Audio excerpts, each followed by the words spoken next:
கர்த்தருக்கு பிரியமானவர்களே, 2 கொள்ளையர்கள் ஒரு பயணி விமானத்தை துப்பாக்கி முனையில் திசை திருப்பினார்கள். விமானம் எங்கோ சென்றது.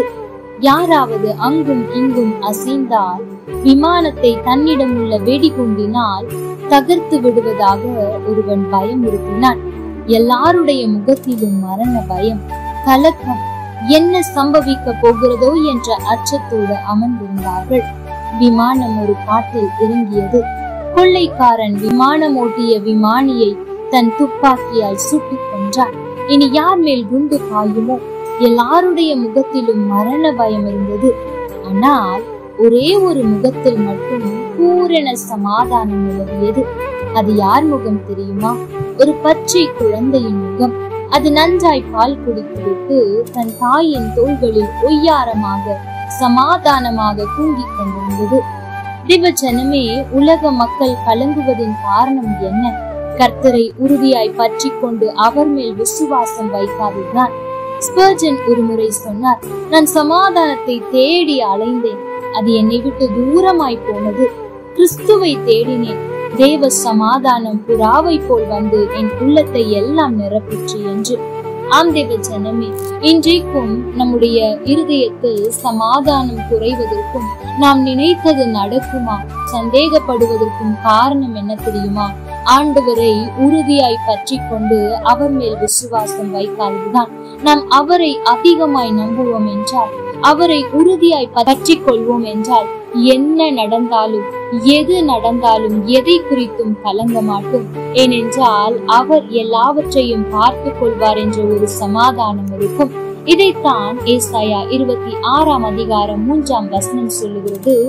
உம்மை உறுதியாய் பற்றி கொண்ட மனதை உடையவன் உம்மையே நம்பி இருக்கிறபடியால் நீர் அவனை பூரண சமாதானத்துடன் பார்த்துக் கொள்வீர். ஆம் தேவ ஜனமே, இன்றைக்கு உங்களுடைய நம்பிக்கை எப்படி இருக்கிறது? ஆண்டவரை உறுதியாய் பற்றி இருக்கிறீர்களா? உறுதியாய் பற்றி கொண்டு விசுவாசிப்பது என்பது என்ன தெரியுமா? நீங்கள் ஜெபிப்பதற்கு எதிர்மாறாய் எல்லாமே நடந்தாலும் கூட என் தேவன் எனக்காக செய்வார் என்று சிறிதும் கலங்காமல் சந்தோஷமாய் இருப்பதுதான் உறுதியாய் பற்றி கொள்வது. நீங்கள் ஆண்டவரை உறுதியாய் பற்றி கொண்டு ஆண்டவரை அதிகமாய் விசுவாசிப்பீர்கள் என்றால் கால தாமதம் ஆவதை குறித்து கலங்க மாட்டீர்கள். தோல்வியை கண்டு துவண்டு போக மாட்டீர்கள். சூழ்நிலைகள் எல்லாம் எதிராக இருந்தாலும் ஜெயத்தை கொடுக்க அவர் இருக்கிறார் என்று சந்தோஷமாய் இருப்பீர்கள். அன்றைக்கு ஆபிரகாம் அப்படித்தான் இருந்தார். ஆண்டவர் அவரை பெரிய சாதியாக்குவேன் என்று சொல்லிவிட்டார். சாராளோட கற்பம் செத்து போயிற்று. இவனும் வயது சென்றவன் ஆனான் என்று வேதம் சொல்லுகிறது. அவர்கள் சூழ்நிலையையோ அல்லது தங்களுடைய பலவீனத்தையோ பார்க்காமல், நான் நம்பி இருக்கிறவர் இன்னார் என்பது எனக்கு தெரியும், அவர் எனக்காக செய்வார் என்று விசுவாசித்தார்கள். 100 வயதானவளுக்கு பிள்ளை பிறக்குமா என்ற கேள்வி மாறி 100 வயதான ஆபிரகாம் பிள்ளையை பெற்றான். கொன்று போட்டாலும் உண்மையில் நம்பிக்கையாய் இருப்பேன் என்ற யோபுவை ஆண்டவர் வெட்கப்பட விடவில்லை. ஒருவேளை அவன் கடந்து வந்த பாதை தோல்வியை போல காணப்படலாம், ஆனால் முடிவிலே சம்பூர்ணமான ஆசீர்வாதத்தை பெற்றுக் கொண்டான். தேவ ஜனமே, இன்றைக்கு நீங்களும் ஆண்டவரை அப்படியாய் விசுவாசிப்பீர்கள் என்றால், உறுதியாய் பற்றி கொள்வீர்கள் என்றால், எது நடந்தாலும் என்ன வந்தாலும் நான் கலங்கிடேன், அவர் எல்லாவற்றையும் பார்த்து கொள்வார் என்று இருப்பீர்கள் என்றால், நிச்சயம் நீங்கள் தோற்று போவதே இல்லை.